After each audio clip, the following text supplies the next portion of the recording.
السلام علیکم ورحمۃ اللہ وبرکاتہ۔ الحمد لولیہ والصلاة والسلام علی نبی و آلہ و صحبہ وبارک وسلم۔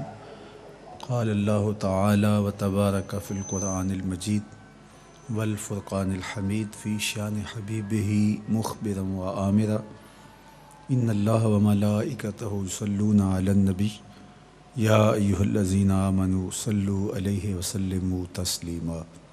اللہم صلی علی سیدنا و مولانا محمد معدن الجود والکرم صلاۃ و سلاما علیک یا سیدی یا رسول اللہ وعلی آلک و اصحابک یا حبیب اللہ۔ پوری محبت کے ساتھ بارگاہ رسالت مآب صلی اللہ علیہ وسلم میں دوشی پڑھ لیجیے گا۔ اللہم صلی علی سیدنا مولانا۔ تمام حمد و ثناء، تعریف و توصیف اللہ جل مجدہ الکریم کی ذات بابرکات کے لیے، جو خالق کائنات بھی ہے اور مالک شش جہات بھی۔ اللہ جل وعلا کی حمد و ثناء کے بعد رسول رحمت، شفیع معظم، نبی محتشم، حضور ختمی المرتبت صلی اللہ علیہ وآلہ وسلم کے حضور ناز میں اپنی عقیدتوں، ارادتوں اور محبتوں کا خراج پیش کرنے کے بعد، واجب الاحترام، ذوی الاحتشام، معزز و مکرم سامعین، حاضرین، السلام علیکم ورحمۃ اللہ وبرکاتہ۔ حضور نبی رحمت صلی اللہ علیہ وآلہ وسلم کے حسن و جمال کا تذکرہ جاں فضا ہمارے ایمان کی تازگی اور روحوں کے قرار کا سبب بن رہا ہے۔ گزشتہ روز آقا کریم کے بطن اقدس، سینہ رحمت، حضور کے روشن مبارک چمکدار پہلوؤں کا تذکرہ آپ نے سماعت کیا۔ آقا کریم علیہ السلام کے دوش مبارک، جن کی رفعت، جن کی بلندی، جن کی عظمت بیان کرنا میرے جیسے ہیچ مداں کے بس کی بات نہیں ہے۔ حلیہ نگاروں نے، حضور کے شمائل بیان کرنے والوں نے حضور کے مبارک کندھوں کا تذکرہ کرتے ہوئے کہا، حضرت برا بن عازب رضی اللہ تعالی عنہ یہ حضور کے حلیہ نگاروں میں سے ایک ہیں، تو فرماتے ہیں، کان رسول اللہ صلی اللہ علیہ وآلہ وسلم بعیدا ما بین من کے بین، حضور علیہ السلام کے کندھوں کے درمیان فاصلہ تھا، یعنی کشادہ کندھے تھے حضور کے۔ ایک روایت میں حضور کے مبارک کندھوں کی مضبوطی کا بیان حضرت ابو ہریرہ رضی اللہ تعالیٰ عنہ کی زبان سے ہمارے تک یوں پہنچا، کان رسول اللہ صلی اللہ علیہ وآلہ وسلم عظیمہ مشاشل من کے بین، حضور کے مبارک کندھوں کی ہڈیاں بہت مضبوط تھیں، پوری کائنات کا بوجھ ان کندھوں نے اٹھایا تھا، تو بہت مضبوط کندھے تھے اور کشادہ کندھے، یہ حضور کے دوش رحمت کا حسن تھا اور جمال تھا۔ آپ نے سنا کہ جب آقا کریم لوگوں کے ہجوم میں ہوتے، اگرچہ حضور کا قد لمبا نہیں تھا، پست قامت بھی نہیں تھے، حضور مربوع تھے، درمیانی قد و قامت کے مالک تھے، لیکن جب لوگوں میں کھڑے ہوتے، اذا جامع القوم غمرہم، تو حضور لوگوں سے اونچے دکھائی دیتے۔ اور حضور کے مبارک کندھوں کے حوالے سے حضور کے یہ خصائص میں چیز شامل ہے، علماء نے لکھا کہ جب آقا تشریف فرما ہوتے، بیٹھتے صحابہ کے مجمع میں، تو حضور کے مبارک کندھے تمام لوگوں سے اونچے دکھائی دیتے۔ یہ حضور کا اعزاز تھا، یہ حضور کی عظمت تھی، اور حضور کی رفعت اور حضور کی شان و شوکت تھی۔ حضرت ابو ہریرہ رضی اللہ تعالی عنہ حضور کے مبارک کندھوں کی کہانی بیان کرتے ہوئے ارشاد فرماتے ہیں، کأنہ سبیکۃ فضہ، حضور کے مبارک کندھوں کی چمک ایسی تھی جیسے چاندی کی ڈلیاں ہوں۔ بلکہ ایک روایت میں ایک بدو کا ذکر کیا گیا جس نے حضور کی چادر کھینچی اور آقا کریم کے مبارک کندھے ظاہر ہو گئے۔ تو صحابہ فرماتے ہیں ہمیں حضور کے مبارک کندھے دیکھنے کا موقع نصیب آیا تو یوں لگا جس طرح چاند کا ٹکڑا ہو۔ آقا کریم علیہ الصلوۃ والسلام کے مبارک کندھوں کا معنوی جمال اور معنوی رفعت بیان کرتے ہوئے حضرت شیخ عبدالحق محدث دہلوی محدث علی الاطلاق فرماتے ہیں کہ فتح مکہ کے دن حضور علیہ السلام نے کہا کہ علی تم میرے کندھوں پہ چڑھو اور ان بتوں کو گراؤ۔ تو حضرت علی المرتضیٰ رضی اللہ تعالیٰ عنہ نے پہلے تو ہچکچاہٹ محسوس کی، لیکن حضور کا حکم تھا تو وہ حضور کے کندھوں پہ بیٹھے اور بت گرانے لگے۔ تو شیخ نے جو یہاں خوبصورت بات کی وہ سننے کے قابل ہے، میرے اور آپ کے لیے تازگی ایمان کا سبب و ذریعہ ہے۔ کہتے ہیں کہ جب حضور کے کندھوں پہ مولا کائنات سیدنا علی المرتضیٰ تشریف فرما ہوئے تو کہتے ہیں کہ انی لو نل تو افق السما، حضور اگر آپ کہیں تو میں آسمان کو چھو نہ لوں۔ اتنی بلندی پر پہنچے، انہیں لگا کہ آسمان نیڑے ہی ہے، چونکہ حضور کے کندھوں کا شرف اور رفعت ایسی ہے تو حضور مسکرا پڑے۔ تو پھر جب وہ نیچے اترے تو انہوں نے کہا کہ حضور میں اتنی اونچائی سے نیچے آیا ہوں اور مجھے چوٹ بھی کوئی نہیں آئی۔ تو فرمایا تمہیں چوٹ کیسے آتی؟ تمہیں چڑھانے والا محمد تھا اور اتارنے والا جبریل تھا۔ تو یہ حضور کے مبارک کندھوں کا جمال ہے، دوش بر دوش ہے جن سے شان شرف، دوش بر دوش ہے جن سے شان شرف، ایسے شانوں کی شوکت پہ لاکھوں سلام۔ یہ حضور کے مبارک کندھوں کا جمال تھا، حضور کے مبارک کندھوں کا حسن تھا۔ بازوؤں کا جو منتہا ہوتا ہے اسے کندھا اور اسے دوش کہا جاتا ہے یا اسے شانہ کہا جاتا ہے، لیکن اس کے بالائی حصے کو شانہ اور اس کے زیریں حصے کو بغل کہا جاتا ہے۔ عمومی طور پہ لوگوں کی بغلوں کے رنگ ان کے جسم کے رنگ سے مختلف ہوتے ہیں، چونکہ یہ حصہ زیادہ تر پوشیدہ رہتا ہے اور ہوا کا اتنا گزر نہیں ہو پاتا، جس کی وجہ سے اس میں وہ خوبصورتی باقی نہیں ہوتی جو باقی اعضائے بدنیہ کی ہوتی ہے۔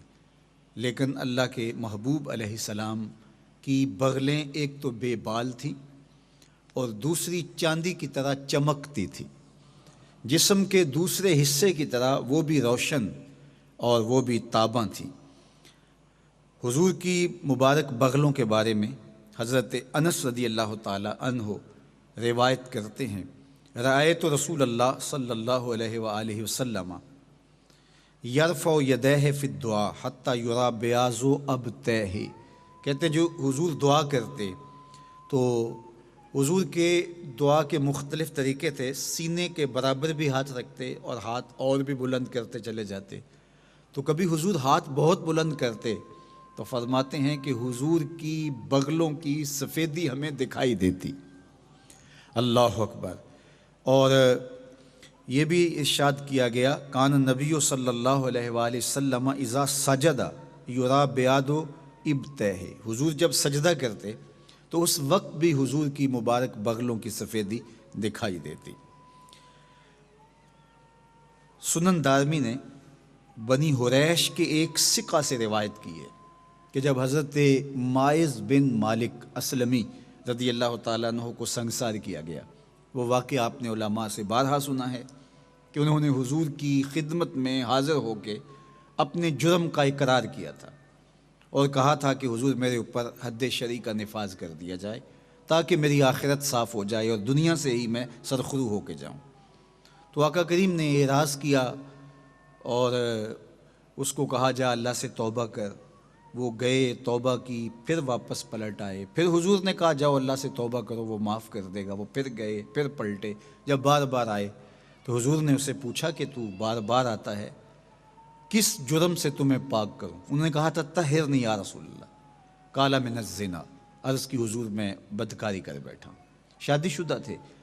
تو حضور علیہ السلام نے اس پر بھی بہت سارے سوال کیے، تو جب وہ اس بات پہ مصر تھے کہ میں نے جاگتے ہوئے حالت بیداری میں بقائمی ہوش و حواس یہ سب کیا ہے، تو آقا کریم نے فرمایا کہ ٹھیک ہے انہیں سنگسار کر دیا جائے۔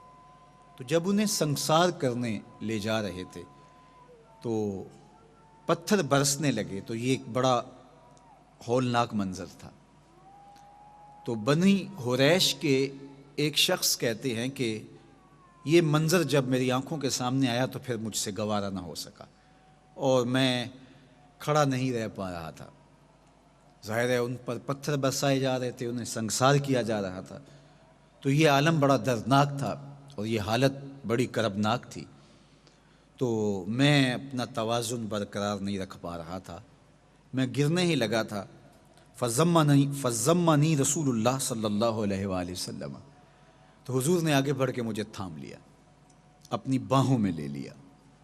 کہتے جب حضور نے اپنی باہوں میں لیا، گرمی کا موسم تھا تو میں حضور کی بغل کے نیچے تھا، تو حضور کی مبارک بغل سے پسینہ ٹپکا۔ کوئی شخص آپ اس سے ملیں اور اس کا پسینہ آپ کے بدن سے لگے تو آپ کو کراہت محسوس ہوتی ہے۔ اب حضور کی بغل سے پسینہ ٹپکا، پسینہ تو چہرے کا بھی طبیعت میں کراہت پیدا کرتا ہے اور بغل کا پسینہ تو اور زیادہ کراہت پیدا کرتا ہے، لیکن یہاں ماجرا مختلف ہے۔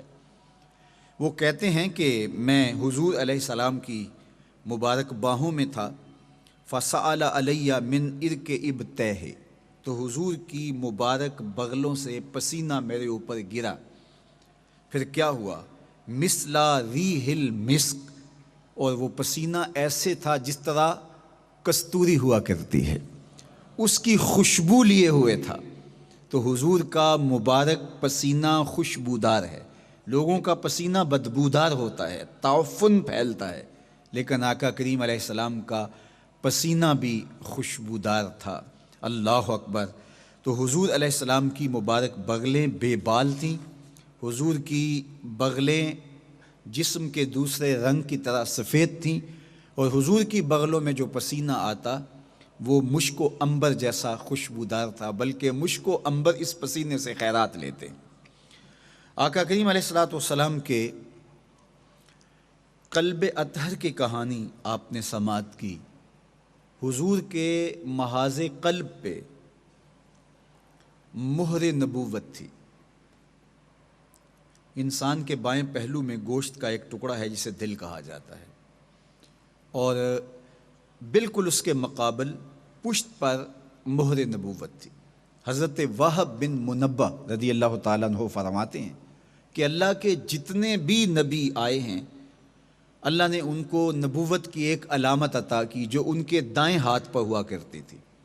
صرف میرے اور آپ کے آقا و مولا حضور ختمی المرتبت صلی اللہ علیہ وآلہ وسلم ہیں جن کی مہر نبوت محاذ قلب پہ تھی، حضور کی پشت مبارک پر تھی۔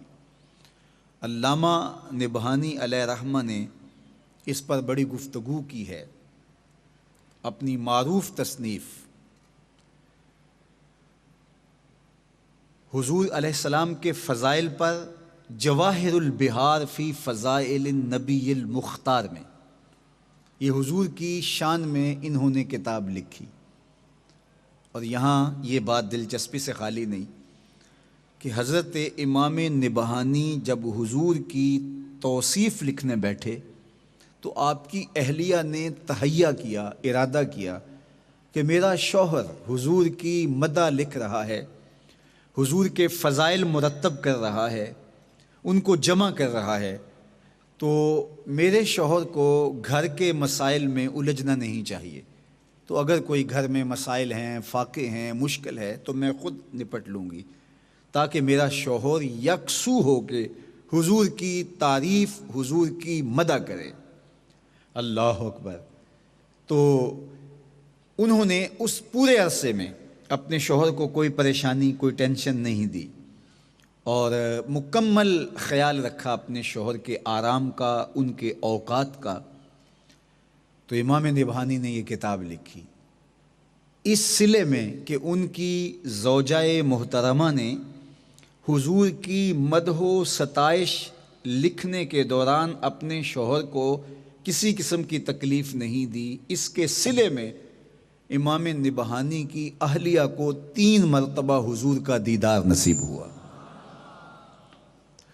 یہ جو باہر ڈیوٹیاں کر رہے ہیں اور ہمارے لیے خوبصورت ماحول بناتے ہیں کہ ہم وصف پیمبر کریں، ہم تذکرہ زلف دوتا کریں، رخ محبوب کی باتیں کریں اور سارے معاملات خود سنبھالتے ہیں، آج کی مجلس میں ان کے لیے دعا ہے اللہ انہیں اپنے محبوب کا دیدار عطا کر دے، انہیں حضور کا جمال نصیب فرما۔ امام نبہانی نے لکھا جواہر البحار میں کہ ہر نبی کی مہر نبوت دائیں ہاتھ پہ تھی، لیکن حضور کی مہر نبوت محاذ قلب پہ تھی۔ اس کی بہت ساری وجوہات بیان کی۔ ایک وجہ یہ بھی کہ جب شیطان وسوسہ اندازی کرتا ہے تو وہ محاذ قلب سے اپنی سونڈ داخل کرتا ہے، تو مہر لگا کر کے اللہ تعالیٰ نے خاص حفاظت فرمائی۔ اور ایک وجہ یہ بھی بیان فرمائی کہ پہلے کوئی شخص آتا اور نبی کی زیارت کرتا اور اس کے ہاتھ پہ مہر نبوت دیکھتا، وہ جان جاتا یہ اللہ کا نبی ہے۔ حضور کی علامت نبوت دیکھنے کی ضرورت نہیں تھی، حضور کا چہرہ ہی ایسا بنا دیا جو دیکھتا پکار اٹھتا یہ اللہ کے سچے رسول ہو سکتے ہیں۔ تو اللہ نے اپنے محبوب علیہ السلام کی مہر نبوت محاذ قلب پہ رکھی۔ حضرت صائب بن یزید رضی اللہ تعالیٰ عنہ فرماتے ہیں کہ میں نے اس کی زیارت کی اور وہ اپنی کہانی بیان کرتے ہیں کہ میری خالہ حضور کی خدمت میں مجھے لے کر کے گئی اور حضور علیہ السلام سے کہا کہ یہ بچہ بیمار ہے، آپ اس کے لیے برکت کی دعا کیجئے۔ تو میری خالہ مجھے لے کر حضور کی خدمت میں حاضر ہوئی، تو آقا نے مجھے دعا دی اور میں نے حضور کا بچہ ہوا وضو کا پانی پیا اور پھر حضور کے پیچھے کھڑا ہو گیا۔ تو کہتے ہیں قم تو خلف النبی خلف ظہر النبی صلی اللہ علیہ وآلہ وسلم، میں حضور کی پشت کے پیچھے کھڑا ہو گیا، بچے تھے۔ فنظرت الی خاتمہ بین کتفیہ مثل زر الحجلہ، کہتے ہیں کہ میں نے مادہ جانور کے انڈے کے برابر حضور علیہ السلام کے 2 کندھوں کے درمیان مہر نبوت کی زیارت کی۔ مہر نبوت کے حوالے سے بہت سارے لوگوں سے روایات موجود ہیں۔ حضرت جابر رضی اللہ تعالی عنہ بھی کہتے ہیں کہ میں نے اس کی زیارت کی، رأیت الخاتمہ عند کتفیہ مثل بیضۃ الحمامہ، کہتے ہیں کہ وہ کبوتری کے انڈے کے برابر تھی اور اس کی رنگت جسم کی رنگت سے مشابہ تھی، اور میں نے خود اس کی زیارت کی ہے۔ اور بھی لوگ حضور علیہ السلام کی مہر نبوت کو دیکھنے کی بات کرتے ہیں۔ حضرت سلمان فارسی رضی اللہ تعالیٰ عنہ فرماتے ہیں کہ حضور کی مہر نبوت میں نے بھی دیکھی ہے، بھی زیارت کی ہے، اور ان کا واقعہ تھوڑا سا طویل ہے، چونکہ صحابہ میں سب سے کثیر العمر حضرت سلمان فارسی رضی اللہ تعالیٰ عنہ، سب سے طویل العمر یہ ہیں۔ ایک روایت کے مطابق 350 سال زندگی پائی ہے اور ایک روایت کے مطابق 250 سال زندگی پائی ہے انہوں نے۔ یہ ایک مجوسی کے بیٹے تھے اور امیر ترین خاندان سے تعلق تھا، اپنے باغوں میں جایا کرتے تھے، راستے میں ایک عیسائی راہب ٹکیا تھا تو یہ اس کے پاس آنے لگے، کہتے ہیں اس کی باتوں میں مجھے حق کی صداقت کی خوشبو آئی اور میں اس کے پاس بیٹھنے لگا۔ میرے والد گرامی کو جب پتہ چلا تو انہوں نے کہا کہ یہ تو عیسائی ہے اور ہم مجوسی ہیں، تو آپ اس کے پاس نہ بیٹھا کرو۔ لیکن اس شخص کی باتوں میں چاشنی اتنی تھی، سرور اتنا تھا کہ میں نے اپنے باپ کی بات نہ مانی اور میں اس کے پاس مسلسل بیٹھتا رہا۔ میرے باپ کو غصہ آیا اور اس نے مجھے گھر سے نکال دیا۔ امیر کبیر باپ کے بیٹے تھے، حق کی تلاش میں نکل پڑے اور کہا کہ میں سوچا کہ میں صداقت تک پہنچنے کی کوشش کروں گا، حق تک پہنچنے کی کوشش کروں گا۔ کہتے ہیں میں ایک پادری کی خدمت میں پہنچا اور وہاں جا کے اس کی خدمت میں لگ گیا، اور وہ واقعی خدا رسیدہ تھا۔ اس کی باتوں میں مہک تھی، خوشبو تھی، صداقت کے پھول اس کی خانقاہ میں کھلتے تھے۔ تو میں اس کے پاس بیٹھا، ایک وقت گزارا، اس کی خدمت کی، اس کی صحبت کے اجالوں میں زندگی گزارنے لگا۔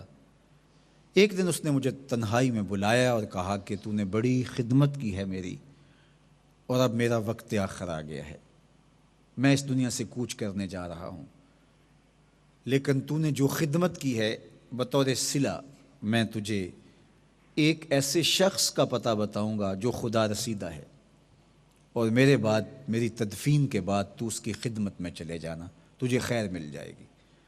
کہتے ہیں خیر میں اس کی تدفین کی۔ جب وہ انتقال کر گیا تو میں تدفین کے بعد غموریہ کا راستہ لیا جو اس نے بتایا۔ تو غموریہ کے اس پادری سے جا کے میں ملا جس کی مجھے نشاندہی کی گئی تھی، تو وہ واقعی خدا رسیدہ تھا، بڑا صالح شخص تھا۔ اس کی باتوں میں بھی ایسی ہی مہک اور خوشبو تھی، اور اس کی خانقاہ میں بھی نور برستا تھا، اجالے تھے، روشنیاں تھیں۔ زندگی کے گر سیکھنے لگا اور صداقت کی تلاش میں ایک مدت تک وہاں پڑا رہا اور اس کی خدمت اور نوکری کرتا رہا۔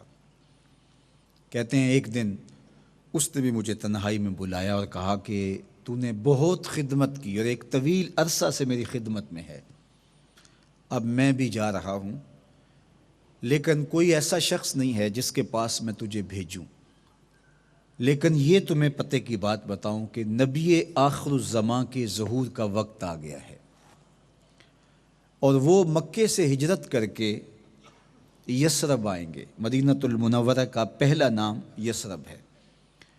تو اگر تو وہاں چلا جائے تو جا کے ان سے ملاقات کر پائے گا۔ کہتے ہیں کہ میں نے اسے کہا کہ کوئی شخص بھی مدعی نبوت ہو سکتا ہے، تو مجھے کیسے پتہ چلے گا کہ یہ وہی ہے جو میرا مقصود ہے؟ تو اس نے کہا ہاں میں تجھے نشانیاں بتا دیتا ہوں۔ 3 نشانیاں ہیں اس شخص کی۔ میں نے کہا سن رہا ہوں۔ اس نے کہا کہ پہلی نشانی یہ کہ وہ صدقہ قبول نہیں کرے گا، دوسری نشانی یہ ہے کہ ہدیہ رد نہیں کرے گا، تیسری نشانی یہ ہے اس کے 2 کندھوں کے درمیان مہر نبوت ہوگی۔ یہ 3 نشانیاں میں نے اچھی طرح سے ازبر کر لیں، اور کچھ دنوں کے بعد اس کا انتقال ہو گیا، تدفین کی، رخت سفر میں نے باندھا اور یثرب کی طرف جانے والے کسی قافلے میں شامل ہو گیا۔ انہوں نے مجھے پکڑ کے اپنا غلام بنا لیا، لیکن میرے پہ مہربانی کی کہ بیچا جا کے مدینے میں۔ یثرب میں جا کے مجھے انہوں نے فروخت کر دیا، ایک یہودی نے مجھے خرید لیا، اور اس نے مجھے اپنے باغ کی خدمت کے لیے لگا دیا۔ میں باغ کی گوڈی کرتا تھا، کام کاج کرتا تھا، پانی ڈالتا تھا، اور باقی کام میرے ذمے تھے۔ میں نے یہ غلامی قبول کر لی۔ میں نے کہا کہ میں کسی مقصد کے لیے یہاں آیا ہوں، اور میں بڑی تندہی کے ساتھ وہ کام کاج کرتا، لیکن میرا دل ہر وقت منتظر رہتا کہ وہ لمحے کب آئیں کہ نبی آخر الزمان تشریف لائیں۔ شب ہجر کی سختیاں کوئی اس سے جا کے پوچھے، شب ہجر کی سختیاں کوئی اس سے جا کے پوچھے، تیری راہ تکتے تکتے جسے صبح ہو گئی۔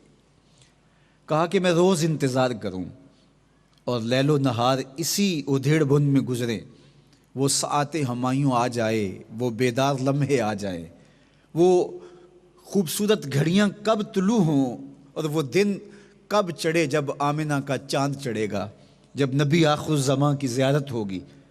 کہا ایک دن میں کھجوروں پہ چڑھ کے کھجوریں توڑ رہا تھا کہ فضاؤں میں نور نہیں پھیل جاتا، اور ہر طرف روشنی ہی روشنی نہیں پھیل جاتی، اور آواز آتی ہے طلع البدر علینا من ثنیات الوداع۔ تو میں سمجھ گیا کہ مراد قلب بھر آئی ہے، میرے دل کا مقصود نصیب ہو رہا ہے۔ جلدی جلدی میں نے چھلانگ لگائی اور کچھ کھجوریں لی اور بھاگ کھڑا ہوا۔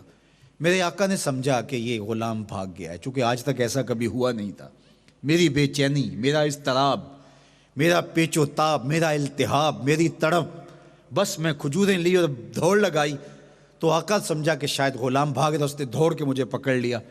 میں نے کہا میں بھاگا نہیں ہوں، میں غلام تیرا ہی ہوں، لیکن دل نوکر کسی اور کا ہے۔ کہتے حضور تشریف لائے تھے اور جا کے میں نے حضور سے ملاقات کی، اور جو کھجوریں میں نے لی تھیں میں نے صدقے کی نیت سے لیں اور میں نے جا کے حضور کو پیش کی تو آقا کریم نے فرمایا ہم نبی ہیں، صدقہ قبول نہیں کیا کرتے۔ کہتے نشانی ایک پوری ہو گئی، ویسے اگر نشانی ایک بھی نہ میں ڈھونڈتا، حضور کا چہرہ ہی بتا رہا تھا یہ وہی ہیں، لیکن میں چاہتا تھا کہ ٹھیک ہے میں نے ایک لمبا سفر کاٹا ہے، گھر سے بھاگا، پھر ایک پادری کی خدمت بھی کی، پھر غموریہ آیا، پھر سفر کاٹا، پھر غلامی گوارا کی، پھر گوڈی دیتا رہا، میں ایک بہت بڑے رئیس کا بیٹا ہو کر کے حق کی تلاش میں کہاں کہاں کی خاک چھانی، کبھی عرش پر، کبھی فرش پر، کبھی ان کے در، کبھی در بدر، غم عاشقی تیرا شکریہ، میں کہاں کہاں سے گزر گیا، میں کہاں کہاں کی خاک چھانی، تو میں خوب تحقیق اور جستجو کر لوں، اگرچہ حضور کا چہرہ ہی بتا رہا تھا یہ وہی ہیں۔ تو خیر میں نے کھجوریں پیش کی تو کہا ہم نبی ہیں، ہم صدقہ نہیں لیا کرتے، اور چند دن ڈال کر کے پھر میں کھجوریں لی اور میرے دل میں نیت تھی ہدیے کی، اور جا کے میں نے پیش کی تو حضور نے قبول فرما لی۔ میں ہاں ہم ہدیہ قبول کر لیتے ہیں۔ کہا ایک نشانی رہ گئی تھی اور مجھے بے چینی تھی کہ جلدی جلدی وہ نشانی پوری ہو اور میں حضور کے حلقہ ارادت میں آؤں، لیکن موقع نہیں بن رہا تھا۔ ایک دن حضور میرے باغ میں تشریف لائے اور آقا کریم نے اپنی چادر اپنے مبارک کندھے پہ ڈالی تھی اور ہوا چل رہی تھی، مدینے کا باغ ہو اور شہر مدینہ کی ہوائیں ہوں اور حضور جلوہ فراز ہوں، کیا مست نظارے ہوں گے، کیا رنگ ہوں گے، کیا کیفیات کا عالم ہوگا۔ تو حضور علیہ السلام تشریف فرما تھے اور ہوا چل رہی تھی اور میں حضور کے پیچھے پیچھے ہوتا تھا۔ میری آرزو یہ تھی کہ ہوا کا کوئی تیز جھونکا آئے اور یہ چادر اڑے اور میں حضور کے دو کندھوں کے درمیان مہر نبوت کی زیارت کر لوں۔ تو میں اسی تگ و دو میں تھا کہ حضور میرے ارادہ قلب سے آگاہ ہوئے اور آقا کریم نے میری طرف اپنی پشت مبارک کرتے ہوئے چادر اتار کے فَأَلْقَى إِلَيَّ رِدَاءَهُ، اپنی چادر اتار کے میری جانب پھینکی اور پشت میری جانب کرتے ہوئے کہا انظر الی ما امرت بہ، جو تجھے کہا گیا دیکھ لے۔ تو حضرت سلمان فارسی رضی اللہ تعالی عنہ فرماتے ہیں فرایت الخاتم بین کاتفیہ مثل بیضۃ الحمامہ، تو میں نے کبوتر کے انڈے کے برابر حضور کے دو کندھوں کے درمیان مہر نبوت کی زیارت کر لی۔ اللہ اکبر، یہ اللہ کے محبوب علیہ السلام کی مہر نبوت تھی۔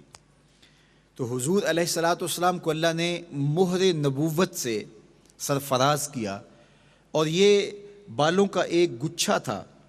حضرت یزید بن صائب بن یزید رضی اللہ تعالیٰ عنہ سے مروی روایت ابھی جو آپ نے سنی، تو وہاں انہوں نے جو لفظ بولے ہیں ذر الحجلہ، تو اس کا ایک معنی علماء نے یہ کیا ہے کہ مادہ جانور کا انڈا، اور بعض نے کہا کہ جو گھوڑے کے سر پر بال ہوتے ہیں اور وہ بالوں کا جو گچھا ہوتے ہیں اس کو حجلہ کہا جاتا ہے، یا مسیری کی جو گنڈیاں ہوتی ہیں تو ان کو بھی حجلہ کہا جاتا ہے۔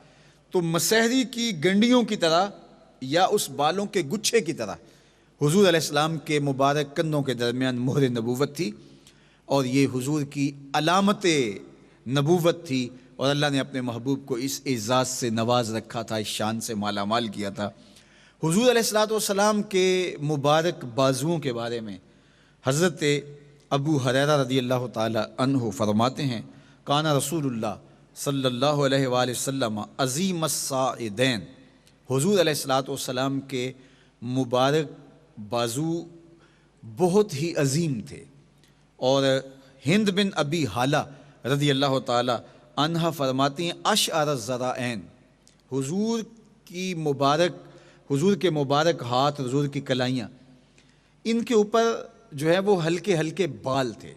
اور حضرت ابو ہریرہ سے ہی ایک دوسری روایت ہے جس میں وہ فرماتے ہیں کہ ابلز ذرائعین کا مطلب یہ ہے کہ حضور کے مبارک بازو سفید تھے اور چمکدار تھے، اور آقا کریم کے مبارک بازو طویل تھے، لمبے تھے۔ اللہ نے اپنے محبوب کو یہ شان دی، اور وہ میں نے عرض کیا ہر شے توازن کے ساتھ لمبائی رکھتی تھی۔ تو توازن کے ساتھ حضور کے لمبے بازو اور ہلکے بال، سفید رنگت اور عظیم اور مضبوط، یہ اللہ نے اپنے محبوب کو بازو عطا کیے تھے۔ یہ تو ان بازوؤں کا صوری جمال تھا، اور ان بازوؤں کا معنوی حسن یہ ہے کہ جب آقا کریم علیہ السلام ہاتھ میں کنکر پکڑ کے مارتے ہیں تو ساتھ ارشاد فرماتے ہیں شاہت الوجوہ اللہم ارعب قلوبہم وزلزل اقدامہم۔ تو یہ کنکر میرے حضور نے پھینکے تھے نا، تو اللہ تعالیٰ کیا فرماتا ہے وما رمیت اذ رمیت ولکن اللہ رما۔ محبوب یہ جو کنکر تو نے پھینکے ہیں، یہ تو نے تو نہیں پھینکے، یہ تو میں نے پھینکے۔ اللہ اکبر، یہ کنکر جو تو نے پھینکے ہیں یہ تو نے نہیں پھینکے، یہ میں نے پھینکے ہیں۔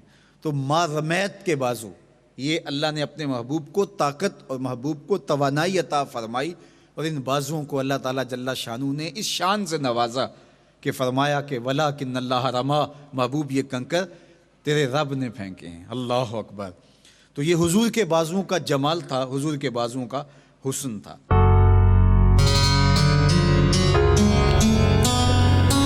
صلی اللہ علیہ وسلم، صلی اللہ علیہ وسلم۔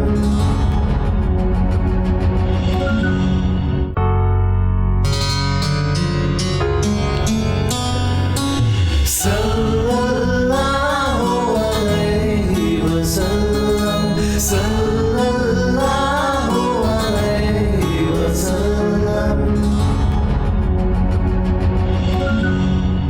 اب آقا کریم علیہ الصلوۃ والسلام کی مبارک ہتھیلیاں، ان کا جمال ملاحظہ کیجئے۔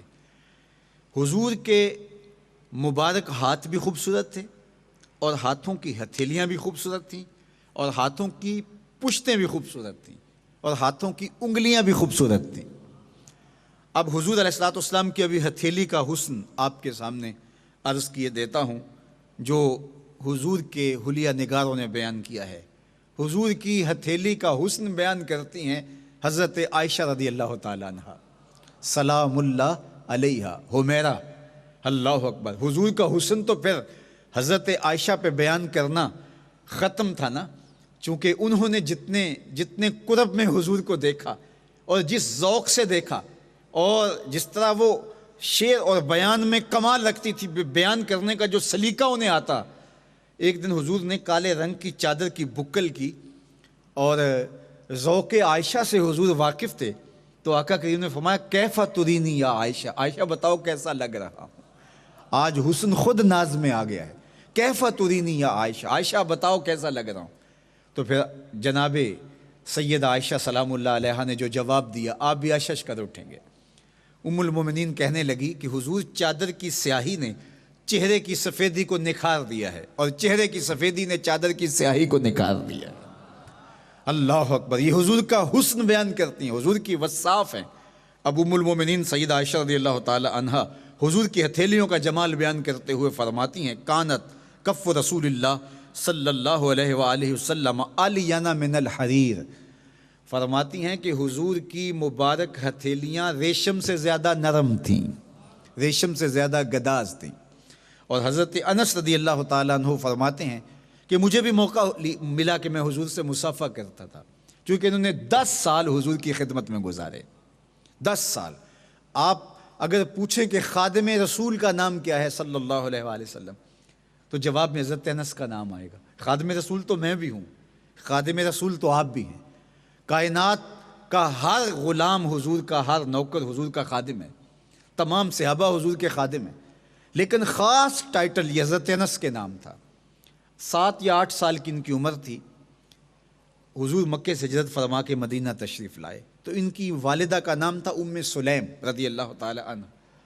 تو انہوں نے بازو سے پکڑا اور حضور کے پاس لے آئی اور کہا حضور آپ تشریف لائے ہیں تو گھر کے کام کاج ہوتے ہیں، یہ کیا کرے گا۔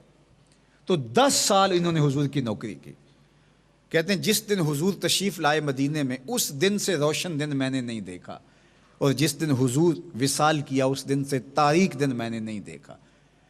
خدمت رسول اللہ صلی اللہ علیہ وسلم 10 سنین، میں نے 10 سال حضور کی نوکری کی۔ کہتے ہیں 10 سال میں حضور نے مجھے کبھی اف بھی نہیں کہا۔ کبھی ایسا ہوتا کہ میرے ہاتھ سے کوئی برتن گر جاتا اور ٹوٹ جاتا تو ازواج مطہرات کو یہ اچھا نہ لگتا۔ خواتین کو برتنوں کے ساتھ، گھر کے اثاثہ جات کے ساتھ بہت پیار ہوتا ہے، بڑی محبت اور بڑا قلبی لگاؤ ہوتا ہے۔ وہ خواتین کہتی ہیں کہ اگر مرد کہے بھی تو جناب یہ ٹوٹ گیا تو کوئی بات نہیں، تو وہ کہتی ہیں سیٹ خراب ہو گیا۔ تو خواتین کا ایک خاص لگاؤ ہوتا ہے برتنوں کے ساتھ۔ تو جب گھر میں کوئی برتن گر جاتا اور ٹوٹ جاتا تو قبل اس سے کہ کوئی زوجہ محترمہ اس کے حوالے سے کوئی بات کرے تو حضور پہلے فرماتے اس برتن کی عمر ہی اتنی تھی، اور خود بھی کبھی مجھے جھڑکا نہیں ہے، اور کبھی حضور نے اپنی ازواج کو بھی یہ موقع نہیں دیا کہ وہ میرے ساتھ کوئی ایسی بات کریں۔ تو حضرت انس رضی اللہ تعالیٰ عنہ پھر گھر کے فرد تھے تو کثرت کے ساتھ حضور سے ملاقات کا موقع ملتا، تو وہ بھی حضور کے مبارک ہاتھوں کا جمال اور ہتھیلی کا حسن بیان کرتے ہیں۔ آپ سنیے حضرت انس کیا کہتے ہیں، ما مسستو حریرن ولا دیباجن الین من کف رسول اللہ صلی اللہ علیہ وآلہ وسلم۔ صحیح بخاری میں اس کو روایت کیا کہ فرماتے ہیں میں نے کوئی ریشم، کوئی دیباج اور کوئی ایسا نرم ملائم اور گداز کپڑا نہیں دیکھا جو حضور کے ہاتھوں سے زیادہ نرم ہو۔ حضور کے ہاتھ گداز تھے، حضور کی ہتھیلیاں نرم تھیں۔ حضرت مثنی بن صالح اپنے دادا سے روایت کرتے ہیں، ان کے دادا محترم نے حضور کا دیدار کیا اور حضور کا نور پایا۔ تو یار کیسے لوگ تھے کہ جب اپنے پوتوں کو بٹھا کر کے حضور کی باتیں سنایا کرتے تھے، کیا فخر ہوتا ہوگا۔ وہ پوچھتے ہوں گے کہ دادا وہ آپ نے حضور کو دیکھا؟ تو وہ پھر بتاتے ہوں گے ہاں ہم نے حضور کو دیکھا، ہاں ہم نے حضور کو دیکھا، ہماری آنکھوں نے جمال مصطفیٰ دیکھا ہے۔ تو یہ پوتے بیٹھے ہوئے تھے، تو مثنی بن صالح کہتے ہیں کہ میرے دادا حضور کی باتیں سنا رہے تھے، تو انہوں نے کہا صافحت رسول اللہ صلی اللہ علیہ وسلم، میرے بچوں میں نے حضور سے مصافحہ کیا تھا، میں نے حضور سے مصافحہ کیا تھا، میں نے حضور سے مصافحہ کیا تھا۔ فلم ارا واللہ کفن الین من کفہ صلی اللہ علیہ وآلہ وسلم، اللہ کی قسم، ذوق میں آئے کہا اللہ کی قسم میں نے اس ہاتھ سے نرم کبھی کوئی ہاتھ دیکھا ہی نہیں ہے، جتنی وہ ہتھیلی گداز اور نرم تھی میں نے آج تک نہیں دیکھی۔ مجھے یہ شرف ہوا ہے کہ میں نے حضور سے ہاتھ ملایا تھا، میں نے حضور سے مصافحہ کیا تھا۔ اللہ اکبر۔ حضرت وائل بن حجر رضی اللہ تعالیٰ عنہ یہ بھی حضور سے ملے، جلیل القدر صحابی ہیں، کہتے ہیں کہ میں بھی حضور سے ملا اور میں بھی حضور سے مصافحہ کیا۔ یہ جو گزشتہ 3 حدیثیں گزری ہیں ان میں تو حضور کے ہاتھوں کی نرمی بیان کی گئی ہے، ہاتھوں کا گداز ہونا بیان کیا گیا ہے، لیکن حضرت وائل بن حجر حضور کے ہاتھوں کا ایک اور وصف بیان کرتے ہیں۔ آپ کا ذوق آپ کا ساتھ دے رہا ہے تو ذرا دیکھیے حضور کے مبارک ہاتھوں کی کہانی۔ وائل بن حجر فرماتے ہیں کہ فَإِنَّهُ أَطْيَبُ رَائِحَةً مِّنَ الْمِسْكِ، میں نے حضور سے مصافحہ کیا، حضور سے ملا، حضور کے مبارک ہاتھ کستوری سے زیادہ خوشبودار تھے، نرم ملائم اور گداز بھی تھے اور کستوری سے زیادہ خوشبودار بھی تھے۔ اللہ اکبر۔ حضرت جابر بن سامورہ رضی اللہ تعالی عنہ فرماتے ہیں کہ حضور علیہ الصلوۃ والسلام نے ایک دن میرے رخسار پہ ہاتھ پھیر دیا۔ قسمت والے تھے، حضور کبھی تشریف فرما ہوتے، مسجد نبوی سے باہر نکلتے تو سیڑھیوں سے باہر، مسجد نبوی سے باہر بچے قطار میں کھڑے ہو جاتے، مدینے کی عورتیں باقاعدہ پانی لے کر جو ہے وہ حضور سے تبرک لینے کے لیے آ جاتی، تو آقا کریم اپنی انگلی ڈبوتے، بلکہ روایات میں آتا ہے کہ کبھی ایسا ہوتا کہ سخت سردی بھی ہوتی اور پانی میں انگلی ڈبونا ظاہر ہے کہ یہ سخت سردی کا موجب بنتا، لیکن حضور گریز نہ کرتے، محبت سے آئے ہوئے ہیں لوگ تو حضور ان کے انا میں، ان کے برتن میں، ان کے پانی میں انگلی ڈبوتے چلے جاتے۔ جس برتن میں حضور انگلی ڈبو دیتے، اللہ اکبر، وہاں برکتیں آ جاتی، وہ بیماروں کو پلاتے، اللہ شفا عطا کر دیتا۔ تو بچے بھی کھڑے ہو جاتے، حضور سے شفقت کا ہاتھ لیتے، تو آقا کریم کسی کے سر پہ ہاتھ پھیرتے، کسی کی گال سہلاتے، کسی کی پشت پہ ہاتھ پھیرتے، کسی کے سینے پہ ہاتھ رکھتے، وہ برکت والے ہاتھ، اللہ اکبر۔ تو حضرت جابر بن سامورہ کہتے ہیں کہ حضور تشریف لائے اور حضور نے میرے رخسار پہ ہاتھ پھیر دیا۔ اب اس ہاتھ پھیرنے سے میری محسوسات کیا تھیں، سنو حضرت جابر بن سامورہ فرماتے ہیں فوجدت بعدہ بردن وریحا، میں نے اس کی ٹھنڈک بھی محسوس کی اور اس کی مہک بھی محسوس کی۔ وہ ہاتھ ٹھنڈا بھی تھا اور وہ ہاتھ خوشبودار بھی تھا جو حضور نے میرے رخسار پہ پھیرا۔ کہتے ہیں کأنما اخرجت من جونت عطار، مجھے ایسے لگا جس طرح عطار کی ڈبیا سے ہاتھ حضور نے نکالا ہے، اتنا خوشبودار تھا اور اتنا گداز اور نرم اور اتنا ٹھنڈا تھا۔ حضور علیہ الصلوۃ والسلام کے مبارک ہاتھ حضرت قتادہ بن ملحان کے چہرے پہ آئے، یہ ایک صحابی ہیں۔ ایک دن حضور شفقت فرماتے ہوئے ان کے چہرے پہ ہاتھ پھیر دیے، قتادہ بن ملحان کا چہرہ آئینے کی طرح روشن ہو گیا، منور ہو گیا۔ ایک صحابی ہیں، ایک تابعی ہیں جن کا نام ہے حضرت علا بن عمیر رضی اللہ تعالیٰ عنہ، کہتے میں حضرت قتادہ بن ملحان سے ملنے کے لیے گیا اور یہ اس وقت بیمار تھے، تو یہ چارپائی پہ لیٹے ہوئے تھے، تو جب میں گیا تو ان کو خیر اٹھا کے بٹھا دیا گیا اور میں ان کی پائنتی کی جانب بیٹھ گیا۔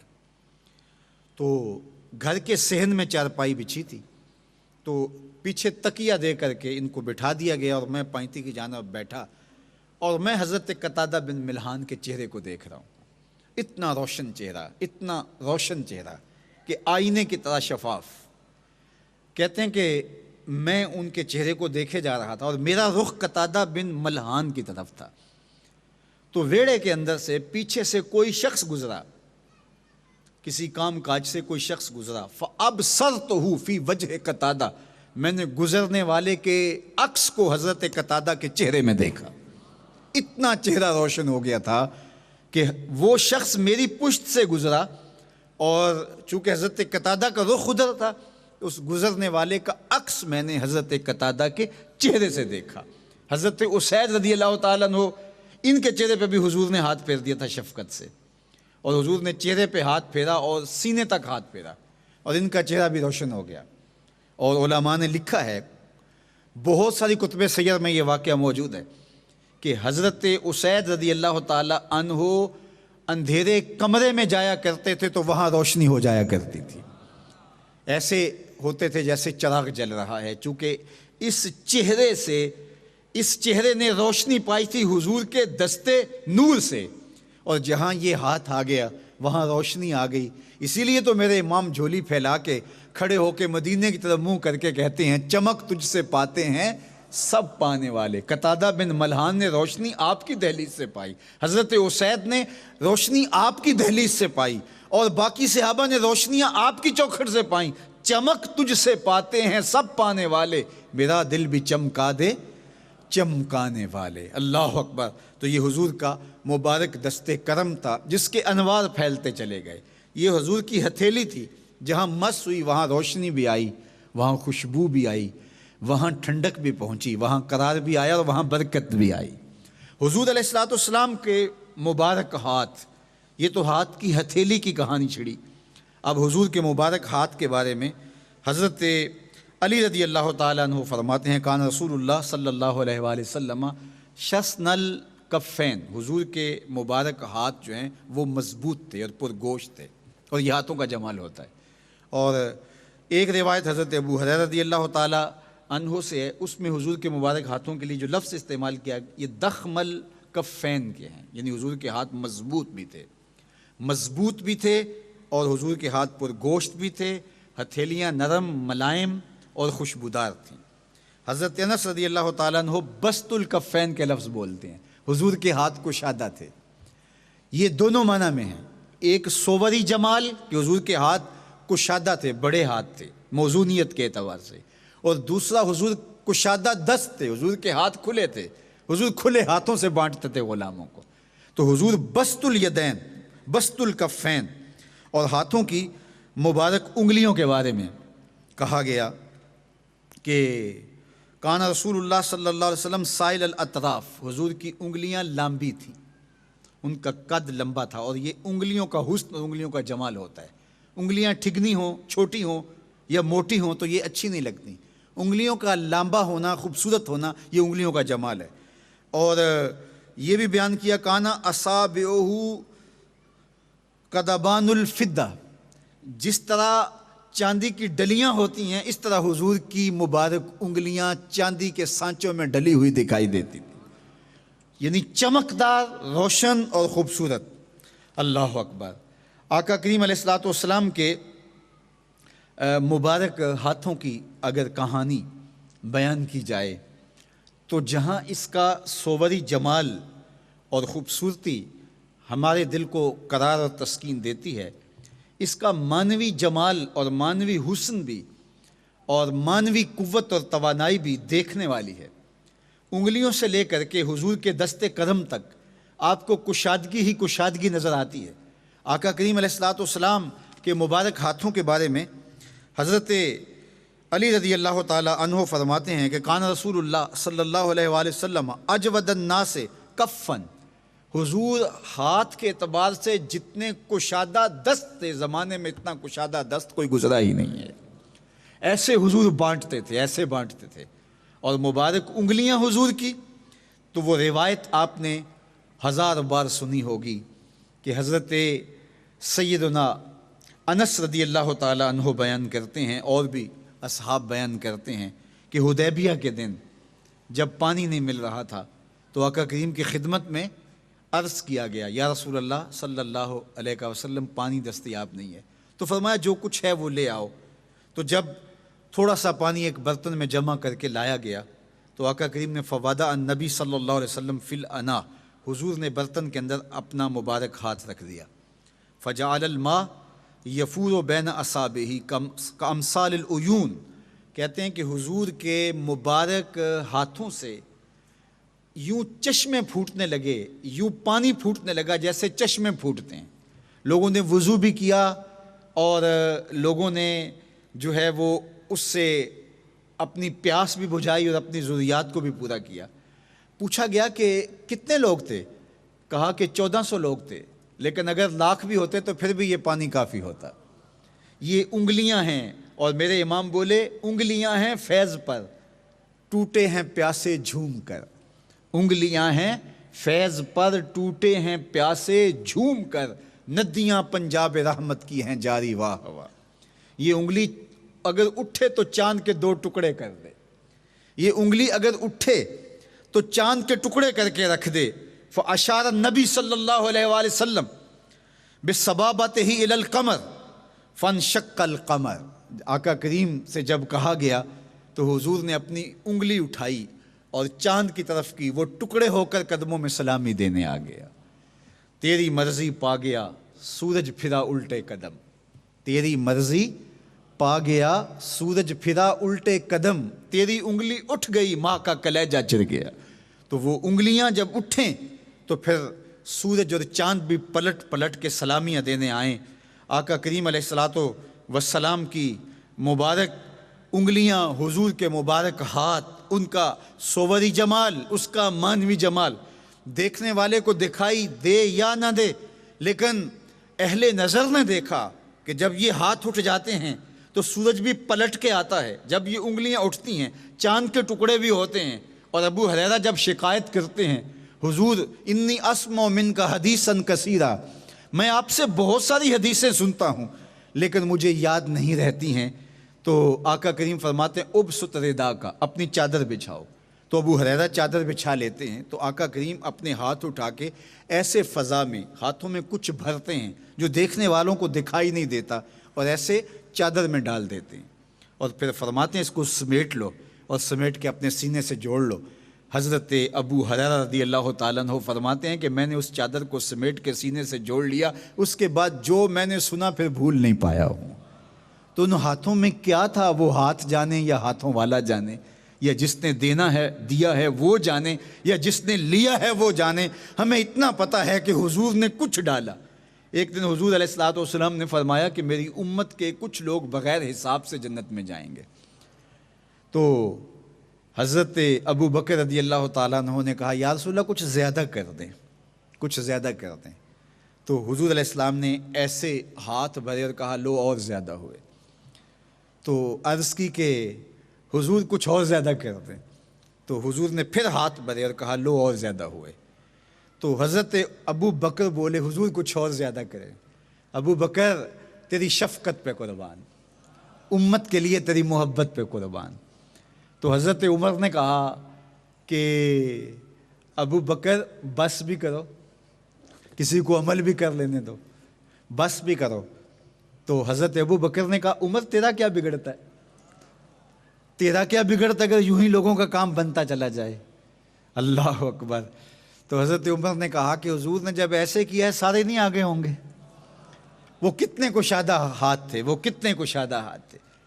تو حضور ہاتھ جب پھیلاتے ان اٹھے ہوئے ہاتھوں کی اللہ لاج رکھ لیتا۔ جب حضور کے ہاتھ اٹھتے تو ان ہاتھوں پہ نور برستا، رحمتیں برستی۔ حضور کے اٹھے ہوئے ہاتھوں کو اللہ خالی نہیں موڑتا تھا۔ تو وہ ہاتھ بھی سونے، ہاتھوں کی ہتھیلیاں بھی سونی، ہاتھوں کی پشت بھی خوبصورت، بازو بھی سونے۔ میرے امام بولے جس کو بارے دو عالم کی پرواہ نہیں، ایسے بازو کی قوت پہ لاکھوں سلام۔ ہزاروں سلام ان بازوؤں پہ، لاکھوں کروڑوں سلام ان مبارک ہاتھوں پہ، اربوں کھربوں سلام ان مبارک انگلیوں پہ، اور کھربوں سلام ان انگلیوں سے پھوٹنے والے چشموں پہ۔ اللہ اکبر۔ ہمارے ماں باپ، ہماری جانیں، ہماری اولادیں، ہماری نسلیں حضور کے نام پہ قربان، جن کا ایک ایک عضو بدن جمیل بھی ہے، حسین بھی ہے، خوبصورت بھی ہے۔ اللہ اکبر۔ یہ تھا حضور کے مبارک بازوؤں کا جمال، حضور کے مبارک بازوؤں کا حسن جو حضور کے سیرت نگاروں نے بیان کیا ہے۔ ورنہ اس پر اتنا کچھ لکھا ہے کہ اس کو ایک مدت بیان کریں تو پھر بھی حق ادا نہ ہو، لیکن وقت کی تنگ دامانی بہرحال پاؤں کی زنجیر بنی، اور یہ دستور زباں بندی ہے کیسا تیری محفل میں، یہاں تو بات کرنے کو ترستی ہے زباں میری۔ اچھا، یہ 12 دنوں کے اندر ہم نے حضور کا حلیہ بیان کرنا ہوتا ہے، لیکن ہوتا یہ ہے کہ جب بھی بیان کرنے بیٹھے جی چاہتا ہے ایک نشست میں بیان کر دیں اور پھر بھی حق ادا نہ ہو، لیکن بہرحال یہ 12 دن تک رحمت کی مجلسیں جمتی رہیں گی، انوار کی برکھا برستی رہے گی، چھم چھم روشنی اترتی رہے گی، اور سینے حب رسول سے معمور ہوتے رہیں گے۔ آج تو سویر سے اسی ماحول میں ہیں، ذکر پیغمبر کی مہک سونگھ رہے ہیں، اس خوشبو میں زندگی بسر کر رہے ہیں۔ مجھے بتاؤ حضور علیہ السلام کے حسن کا تذکرہ اتنا دل آویز ہے، اتنا خوبصورت ہے کہ آپ کی آنکھوں کی پتلیاں چمک رہی ہیں اور آپ کے دل سرشار ہیں، آپ کی باچھیں کھلی ہوئی ہیں، آپ کی آنکھیں مجھے پیار دے رہی ہیں، میرا دل آپ پہ نشاور ہونے کو چاہتا ہے کہ آپ حضور کا ذکر سن رہے ہیں۔ یار حضور کا ذکر اتنا سونا ہے تو محمد عربی کا چہرہ کتنا سونا ہوگا، جس کے حسن کا تذکرہ روح کو قرار دیتا ہے، اور جب وہ حسن جلوہ نما ہوگا پھر انوار کا عالم کیا ہوگا، بن دیکھے جب لاکھوں فدا ہیں تو دیدار کا عالم کیا ہوگا۔ تو وہ کیا کیفیت اور کیا سرور اور کیا کیف اور وہ کیا لذت ہوگی جب حضور سامنے ہوں گے اور حضور رخ سے پردہ اٹھا کر کے صحابہ کے سامنے موجود ہوا کریں گے۔ خوش قسمت تھے وہ لوگ جنہوں نے حضور کا دیدار کیا، اور خوش قسمت ہیں وہ لوگ جنہوں نے حضور کا ذکر سن کے اپنے قلب کو تسکین پہنچائی۔ انشاءاللہ دوبارہ کل پھر اسی وقت آپ سے ملاقات ہوگی۔ کار ما آخر شدو آخر ز ما کار نشد، مشت خاک ما غبارے کوچا یار نشد، و آخر دعوانا ان الحمدللہ رب العالمین، صلی اللہ علی حبیبہ محمد، اللہم صلی علی سیدنا محمد مادن الجود والکرم، صلاۃ و سلاما علیکہ یا سیدی یا رسول اللہ وعلی آلہ وصحبہ۔ الحمدللہ رب العالمین والصلاة والسلام علی اشرف الانبیاء والمرسلین۔ اللہ ذکر رسول کی مہک سے ہماری زندگیوں کو معطر رکھنا، اللہ جس محبوب کا حلیہ نور، جس کے شمائل رحمت، جس کے اوصاف حمیدہ کا بیان سن رہے ہیں، اللہ جب قبر میں آئیں تو معرفت نصیب فرمانا۔ اللہ ایک رات ایسی بھی آئے ہم سو جائیں مقدر جاگ اٹھے، اور جب صبح اٹھے تو ہمارے لبوں پر حضور پہ درود ہو۔ میں سو جاؤں یا مصطفیٰ کہتے کہتے، کھلے آنکھ سلے اللہ کہتے کہتے، کھلے آنکھ سلے اللہ کہتے کہتے۔ جب دیدار ہوگا تو پھر درود ہی ہوگا لبوں پہ۔ میں سو جاؤں یا مصطفیٰ کہتے کہتے، یہ دعا ہے ہماری، اس پہ آمین کیجئے گا۔ میں سو جاؤں یا مصطفیٰ کہتے کہتے، کھلے آنکھ سلے اللہ کہتے کہتے۔ اللہ ہمیں اپنے محبوب کے دیدار کی دولت بیدار عطا کر دے، ہمارے من روشن کر دے، ہمارے باطن ستھرے کر دے، ہماری آنکھوں کو رعنائی دے دے، ہمارے خیالوں کو پاکیزگی دے دے، ہماری سوچوں کو نور عطا کر دے۔ اللہ ہمارے خوابوں کو روشن کر دے، اللہ ہمارے خوابوں کو ذکر رسول سے منور کر دے، ہمارے خوابوں کو دیدار رسول سے تابانیاں بخش دے۔ ہمارے اٹھے ہوئے ہاتھ خالی نہ موڑنا، تجھے واسطہ حضور کے نورانی ہاتھوں کا، حضور کے گورے گورے ہاتھوں کا، حضور کے ید اللہ ہاتھوں کا۔ ہمارے ہاتھوں کو، اٹھے ہوئے ہاتھوں کو قبول کرنا، اس کی لاج رکھنا، اپنی پناہیں دینا، اپنی امان دینا۔ اللہ مرکز مصطفیٰ کی رونقیں یوں ہی قیامت تک سلامت رکھنا۔ اللہ وہ وقت بھی آئے کہ مرکز مصطفیٰ سے سینکڑوں نہیں، ہزاروں نہیں، لاکھوں لوگ فارغ ہو کر کے دنیا کے کونے کونے پہ بیٹھے ہوں، اور جو ہی ربیع الاول کا چاند نظر آئے سب حضور کا قصیدہ سنانا شروع کر دیں، سب حضور کے حسن کے تذکرے چھیڑ دیں، سب حضور کے زلف و رخسار کی کہانی چھیڑ دیں۔ حضور کے تذکار کی مہک سے پورا عالم جو ہے وہ منور اور تاباں ہوتا چلا جائے۔ اللہ ہم سب کو اپنی پناہوں کا حصار، آبرو بری زندگی، اس مرکز کی روشنیوں کو قیامت تک سلامت رکھنا۔ اس مرکز کی تعمیر میں جس شخص نے ایک اینٹ بھی دی، اللہ اسے بھی جزا دینا۔ جو گلی سے گزرتے ہوئے محبت کی نظر سے دیکھ بھی گیا، اللہ اسے بھی جزا دینا۔ اللہ اپنے خاص کرم سے اس مرکز کو اپنی خاص امان میں، پناہ میں، حفاظتوں کے حصار میں رکھنا۔ مائیں، بہنیں، بیٹیاں جو پردے میں بیٹھ کے ہمیں سن رہی ہیں، اور یہ میرے مانوی اور نسبی اولاد جو اس کا اہتمام و انتظام کیے ہوئے ہے اور اس کے لیے اپنی محبتیں پیش کر رہی ہے، اللہ سب کو خیر عطا کر دینا۔ دور و نزدیک سے آنے والے مصطفی فقیر جو کشکول بنائے اپنی جھولیوں کو حضور کے حسن کی خیرات لینے آئے ہیں، اللہ انہیں حسن محمد کے جلوے نصیب فرمانا۔